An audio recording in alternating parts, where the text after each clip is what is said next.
রবীন্দ্র রচনাবলীর নবম খণ্ড দিয়ে চাপা দেওয়া সুইসাইড নোট। ছেলেকে লেখা। লিখে হাতে ব্লেড নিয়ে বাথরুমে ঢুকেছিলেন মাস্টার মশাই। দুপুরবেলা কাজের লোক দরজার তলা দিয়ে রক্ত আসছে দেখে চিৎকার করে ওঠে। ছেলেকে লেখা এই তার প্রথম এবং শেষ চিঠি।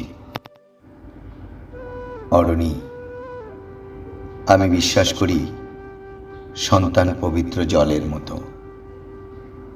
যদিও তোমার সঙ্গে আমার সম্পর্ক ভালো নয়, তবু তোমাকেই লিখে রেখে যাই।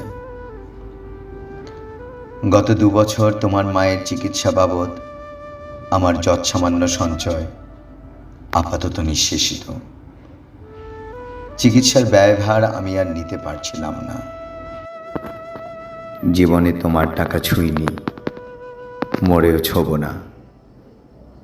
আমি আজীবন ছাত্র পড়িয়েছি, জ্ঞানত কোনো অন্যায় করিনি। গত মাসে আমার স্কুলে এক অভিভাবক এসে ঝুলোঝুলি করেন তার ছেলেকে নেবার জন্য।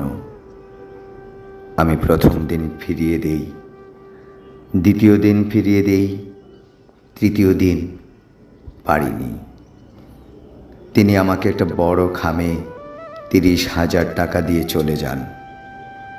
সেই টাকায় এই মাসে তোমার মায়ের চিকিৎসা চলছে।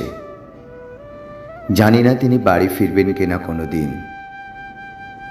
ফিরলে বলো, পৃথিবীতে আমার বেঁচে থাকার অধিকার চলে গেছে। ইতি, বাবা।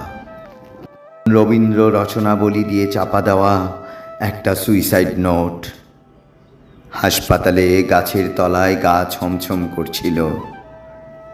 এগিয়ে গেলাম সাদা কাপড়ে ঢাকা মাস্টার মশাইয়ের দিকে, একটু বেরিয়ে থাকা পা দুটোর দিকে। ওই একটু বেরিয়ে থাকা পা দুটি যেন ভারতবর্ষের শেষ মাটি।